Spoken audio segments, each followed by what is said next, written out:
live now. Live now. Facebook.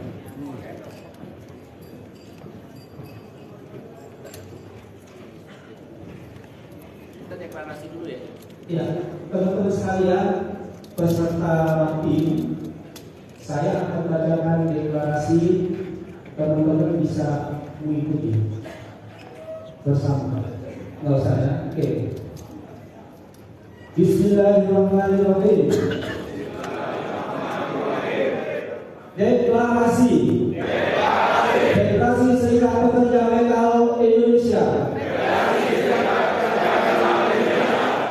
Pada hari ini, Selasa 19 Desember 2023, atas nama kurang lebih 750.000 orang pekerja atau buruh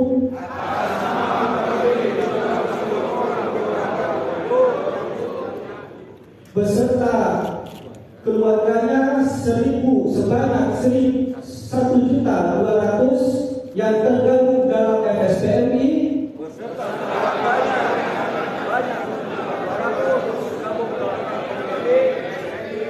menyampaikan deklarasi sebagai berikut. 1. Mendukung memilih mencoblos dan bekerja keras untuk memenangkan Partai Buruh nomor urut 6 lolos parliamentary threshold 4% pada pemilu 14 Februari 2024. 2. Meloloskan dan memenangkan calon legislatif DPR RI, DPRD provinsi, dan DPRD kabupaten kota dari unsur organisasi FSPMI untuk menjadi anggota legislatif Partai Buruh. 3. Meloloskan dan memenangkan calon DPD RI wilayah DKI Jakarta atas nama Endang Widuri dan DPRD RI wilayah dan DPD RI wilayah Jawa Barat atas nama Al-Taufik Hidayat dan unsur organisasi FSPMI untuk menjadi anggota DPD RI. 4. Mendukung dan memilih calon presiden dan wakil presiden sesuai dengan keputusan Partai Buruh, bukan partai yang lain. Bersama-sama Partai Buruh memperjuangkan isu-isu perburuhan dan kesejahteraan kaum buruh. Deklarasi ini ditandatangani oleh pimpinan DPP FSPMI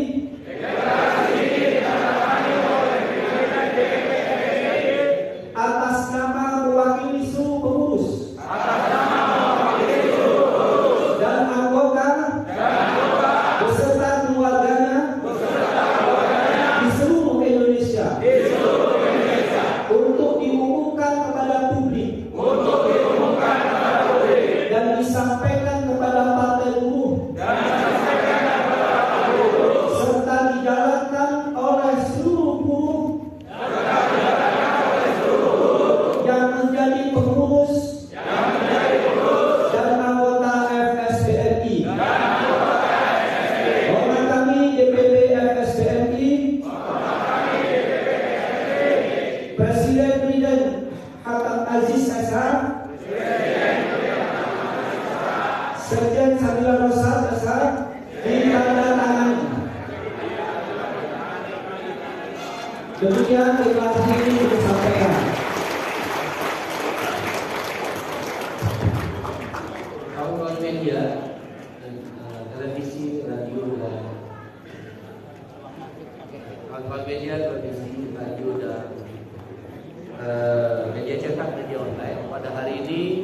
rapat pimpinan atau Rapim Federasi Serikat Pekerja Kota Indonesia tahun 2024 dilaksanakan di Hotel Green Forest Bogor.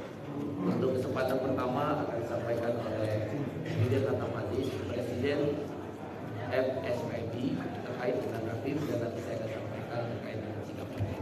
Silakan Presiden. Terima kasih teman-teman media, cetak, elektronik, dan asing. Saya Presiden Antam Aziz sebagai Presiden Dewan Pimpinan Pusat Federasi Pekerja Indonesia.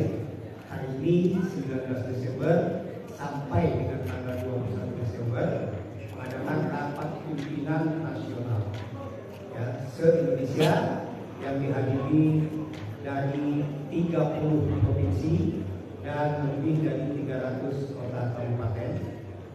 Dan peserta Rapim hari ini berjumlah 973 orang. Dan besok mungkin jumlahnya akan bertambah menjadi 1.200 orang. Anggota kami 350 ribuan seluruh Indonesia. Maka ditambah keluarga itu tidak kurang jumlah keluarga besar Federasi Sepeda Indonesia se-Indonesia sebanyak 1.200.000 orang. Ya. 1.200.000 orang ya, secara bersama keluarga. Nah, dalam Rapim ini kami sesuai dengan tema bahwa kami akan melakukan langkah-langkah strategis secara politis, ya, bahwa FSMI adalah salah satu organ pendiri Partai Buruh. Dalam Rapim ini kami akan memutuskan beberapa hal. Yang pertama untuk tentang Capres dan Cawapres 2024, karena FSMI adalah anggota atau pendiri dari Partai Buruh, tentu kami akan bersama-sama dengan Partai Buruh dan kami akan ikut dengan Partai Buruh ketika memutuskan calon presiden dan calon wakil presiden 2024 sampai 2029. Yang kedua, dalam Rapim ini kami sedang mengkonsolidasi seluruh anggota se-Indonesia untuk memastikan pemenangan caleg-caleg Partai Buruh dan tentu Partai Buruh itu sendiri. Dan berbagai cara sedang kami ramu di dalam Rapim ini, tentu akan menjadi keputusan yang mengikat dan binding kepada anggota kami, bahkan juga keluarga di seluruh Indonesia. Kemudian kami juga terus akan menggelorakan, akan memperjuangkan isu-isu perburuhan sebagaimana yang selama ini sudah kami lakukan bersama Partai Buruh. Nah, dengan demikian, teman-teman wartawan, ya, hari ini saya ingin mengatakan FSPI, ya, di mana jumlah anggota beserta keluarganya 1.200.000 itu pasti, ya, akan bersama-sama Partai Buruh. Dan perlu diketahui bahwa anggota kami pun dari FSMI banyak menjadi caleg DPR RI, caleg provinsi, caleg kabupaten dan kota se-Indonesia, dan juga ada 2 anggota kami, ya, yang juga calon atau caleg dari DPD RI. Satu dari wilayah DKI Jakarta atas nama Endah Widuri, yang kedua adalah Jawa Barat, DPD RI Jawa Barat atas nama Ahmad Taufik Hidayat. Dalam Rapim ini kami akan putuskan untuk memenangkan mereka-mereka. Rapim adalah keputusan tertinggi di organisasi kami di antara kongres. Saya rasa itu yang bisa saya sampaikan dalam kesempatan ini. Dan kami punya yel-yel, buruh bersatu, buruh berkuasa. Itulah komitmen kami. Demikian, terima kasih. Assalamualaikum warahmatullahi wabarakatuh.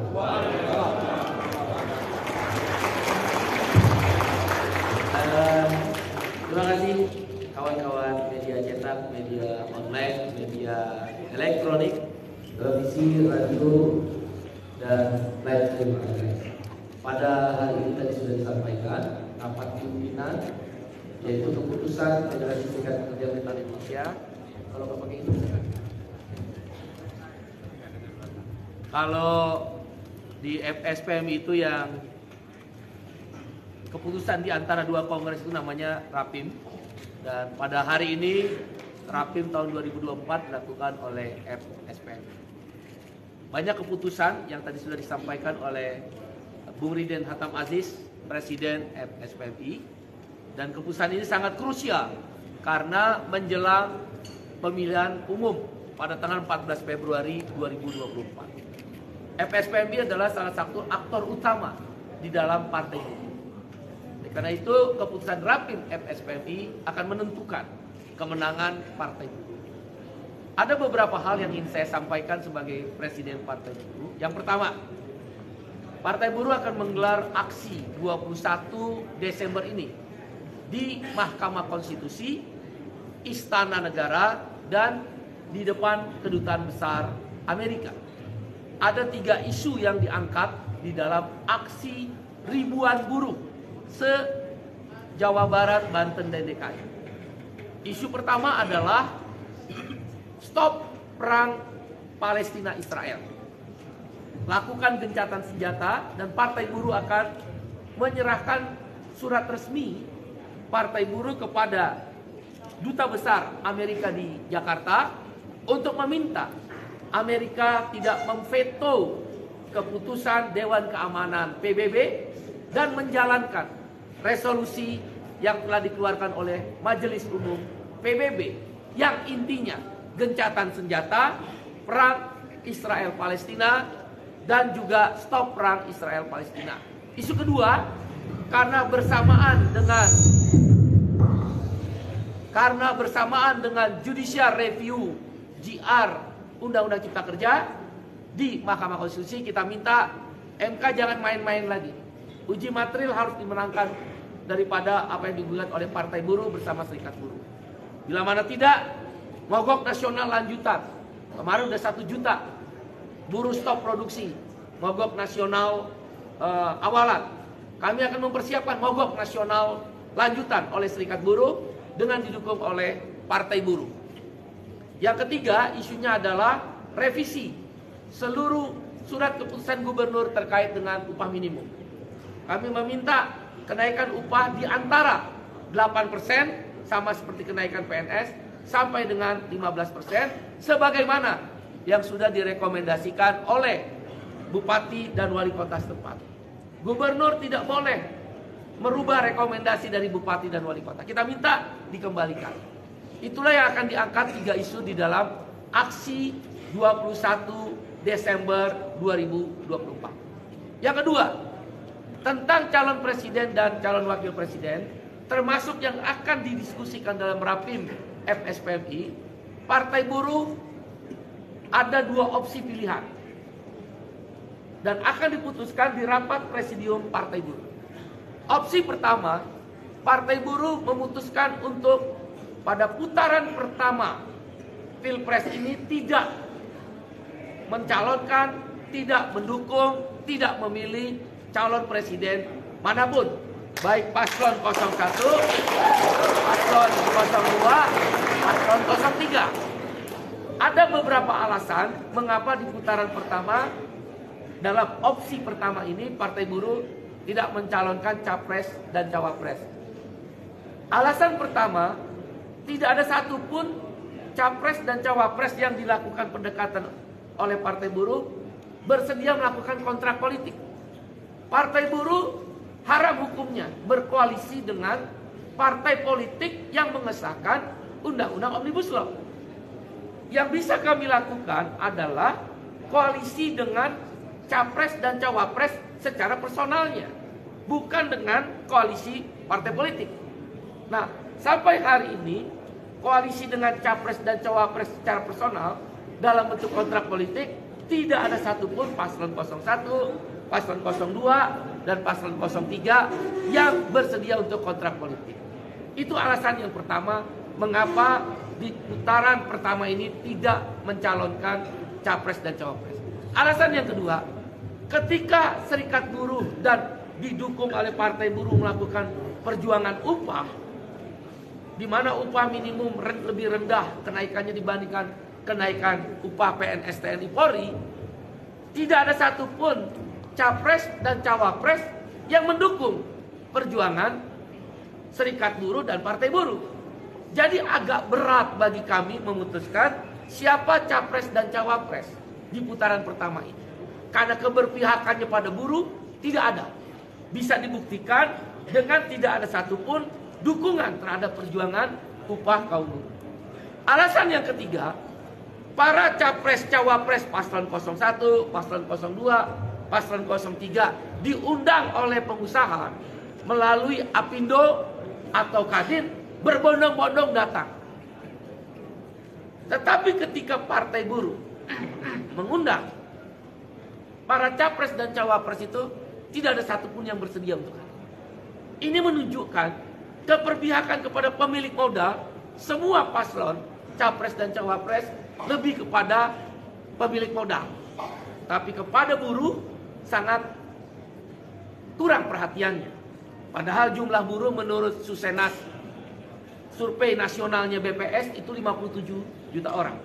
Partai buruh bila mana akan mendukung capres dan cawapres akan menyumbangkan suara 6,5 juta orang suara sampai 10 juta.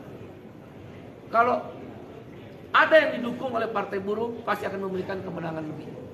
Oleh karena itu opsi yang kedua bisa saja pemilihan capres dan cawapres adalah di putaran kedua. Karena partai buruh dalam survei internalnya elektabilitasnya sekarang sudah tembus di 3,19%. Ya, mudah-mudahan di survei kedua ini kami berkeyakinan angkanya 4,2%. Partai buruh lolos di parliamentary threshold. Kita akan umumkan segera survei internal oleh lembaga independen 4,2%. Dan kita juga sudah survei capres cawapres pilihan partai buruh.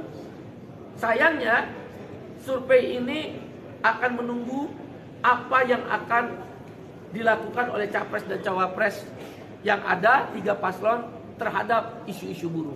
Itu belum terbaca oleh partai buruh. Inilah yang akan menjadi bahan diskusi Rapim.